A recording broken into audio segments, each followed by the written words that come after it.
Shalom, shalom, all praises to the Most High and His only begotten Son. I'm Brother Josiah here with the Watchman 144, and today's study is called The Antichrist, the Future King of Babylon. Let's get straight to it.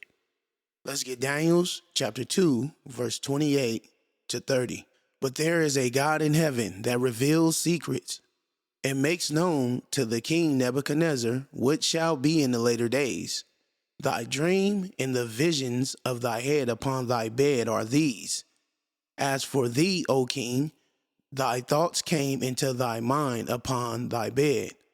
What should come to pass hereafter?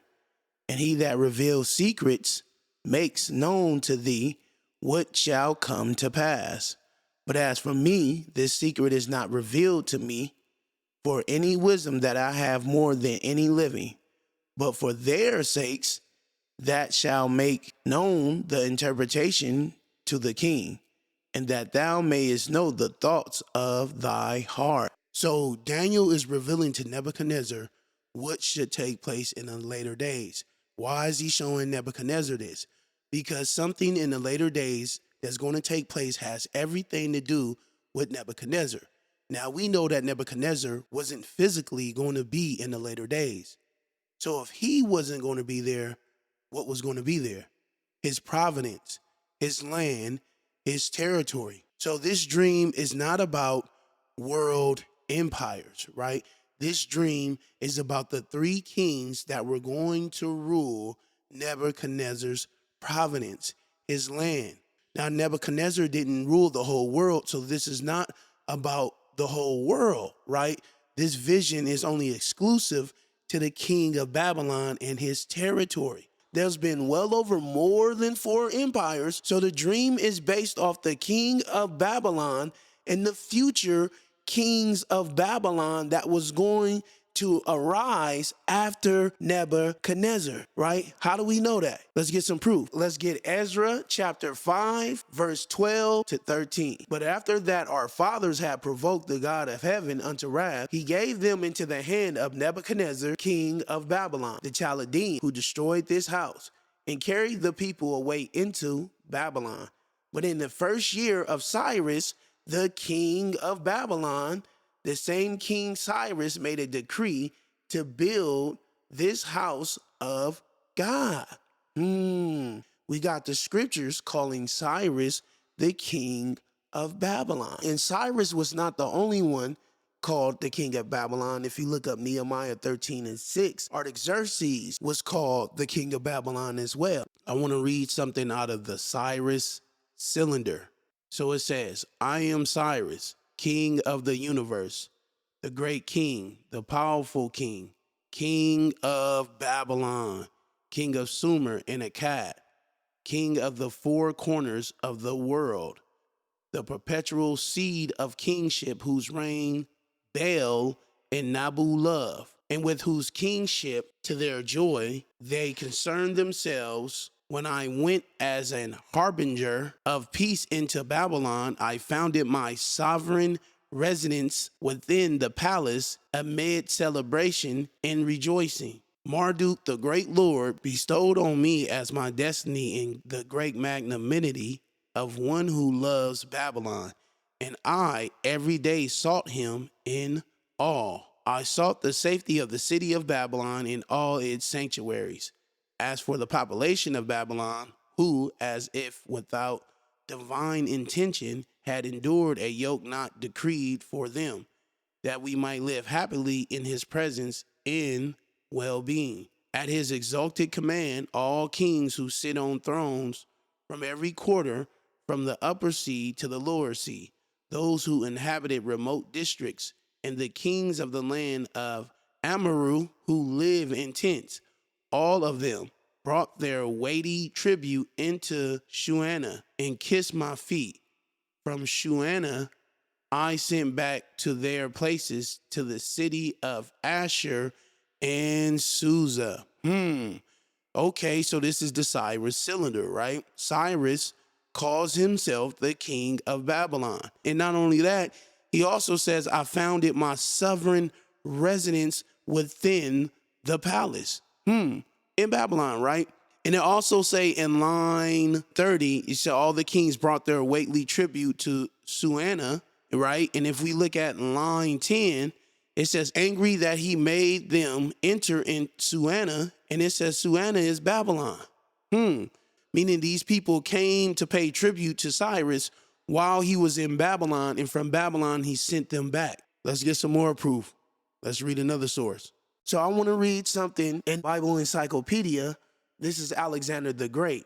It says he reached Susa BC 325 and proceeded to Babylon BC 324, which he chose as the capital of his empire. In the next year, he died there, BC 323, in the midst of his gigantic plans. And those who inherited his conquest left his design unachieved and unattempted.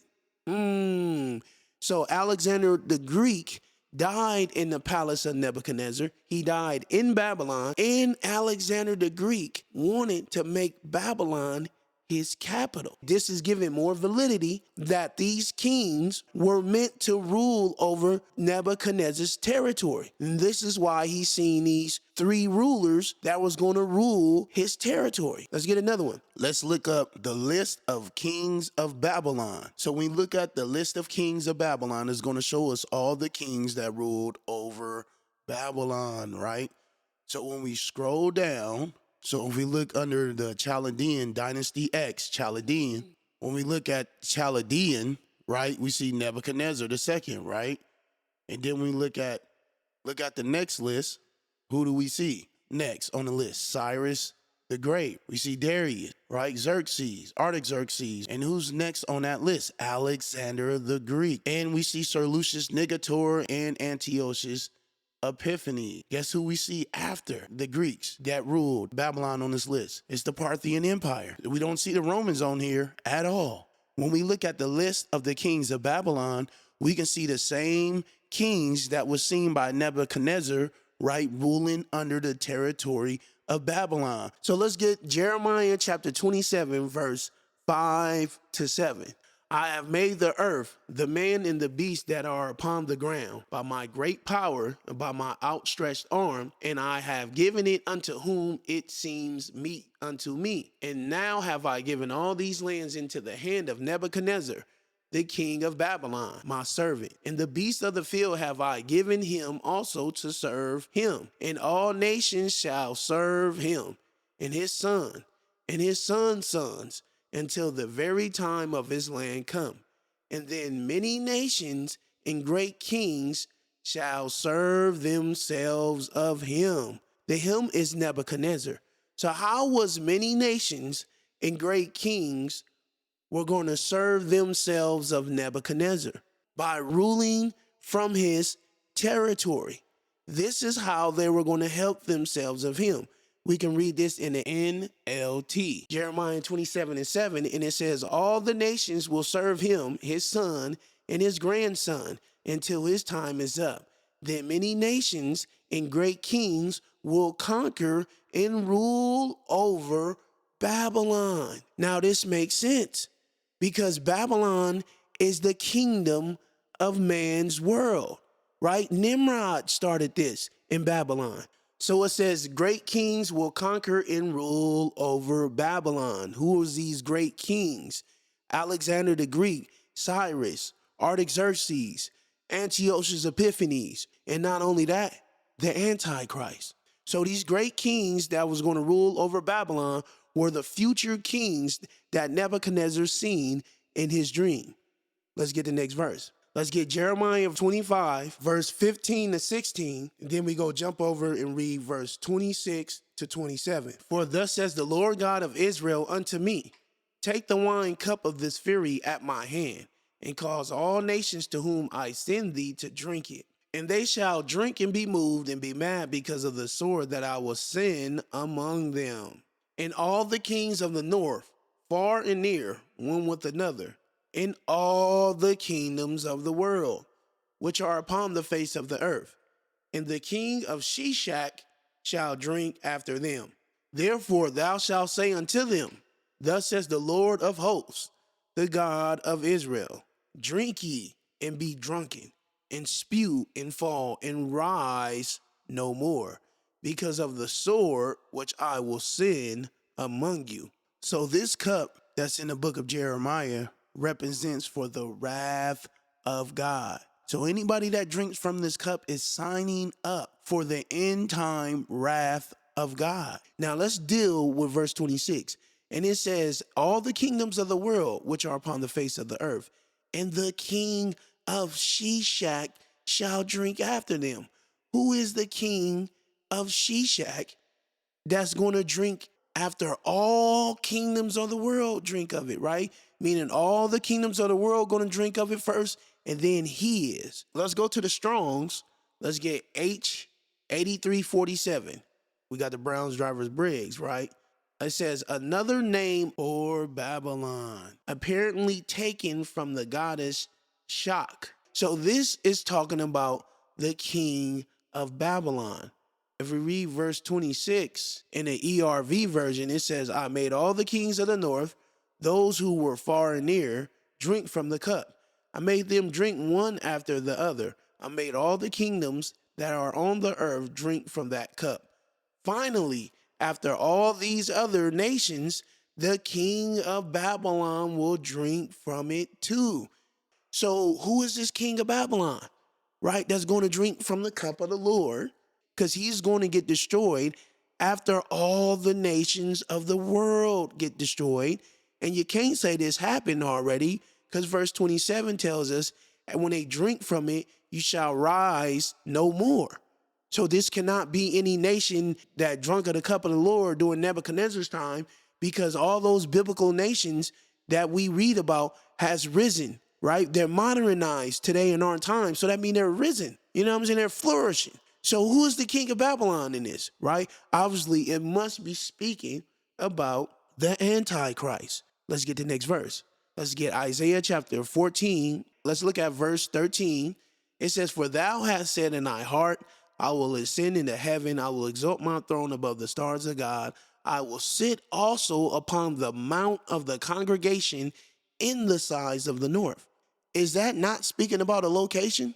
So most people will say this king of Babylon is Lucifer, which I do agree with.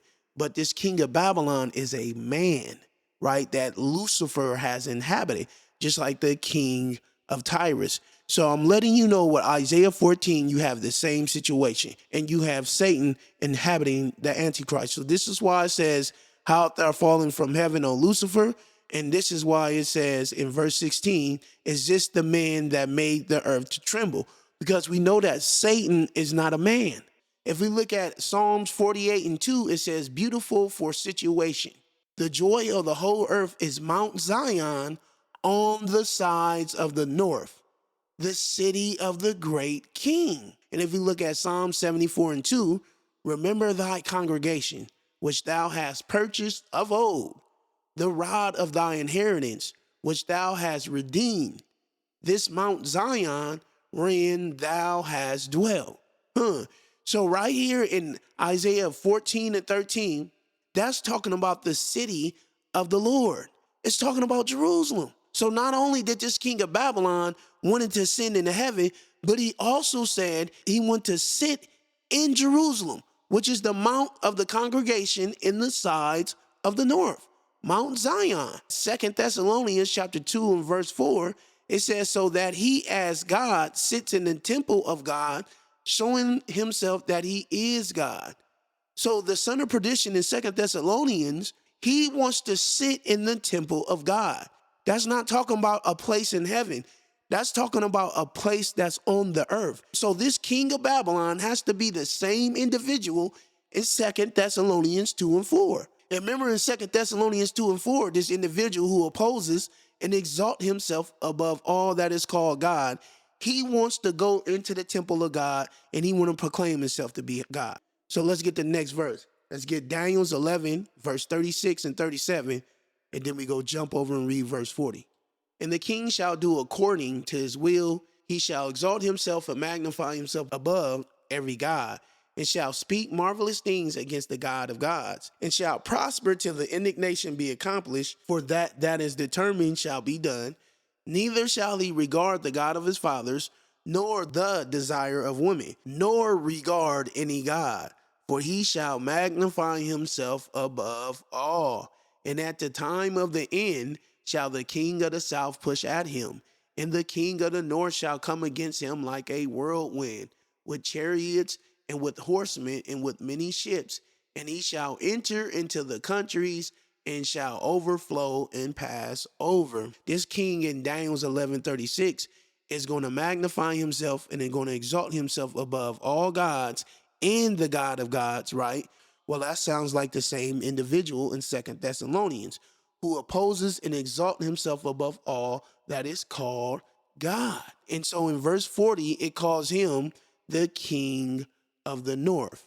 Well, if we look up north in the Bible Encyclopedia, it says it is used as a conventional name of certain countries, irrespectively of their true geographical situation.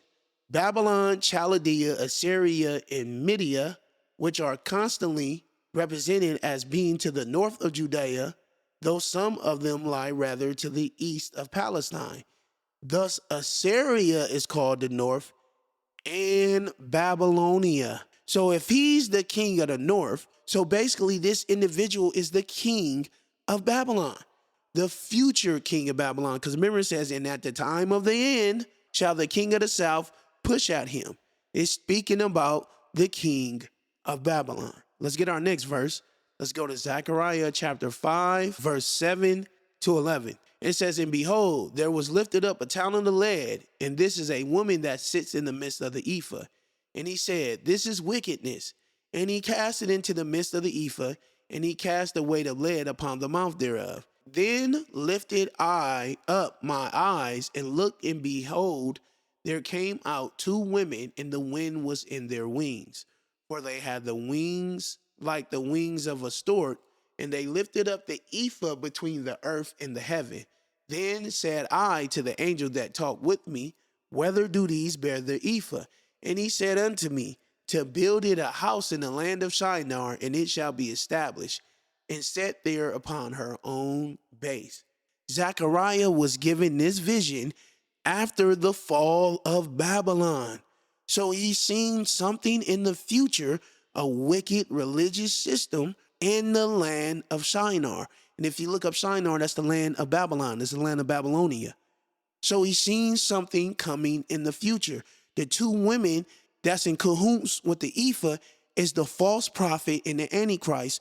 And the woman that's inside the ephah is the talking image that Revelation 13 speaks about. That's why it's sealed off. We never seen a talking statue before. We never seen the image of the beast. We never seen the religion that the beast is going to bring. The religion of the beast is the thing that's sealed off in this ephah, that the Antichrist and the false prophet is going to build at a house. And if you look up that house, it says temple in the land of Babylon. Let's get Revelation 13, verse 1 and 2. And I stood upon the sand of the sea, and I saw a beast rise up out of the sea, having 7 heads and 10 horns, and upon his horns 10 crowns, and upon his heads the name of blasphemy. And the beast which I saw was like unto a leopard, and his feet was as the feet of a bear, and his mouth as the mouth of a lion. And the dragon gave him his power, his seat, and great authority. Why does it have the mouth of a lion?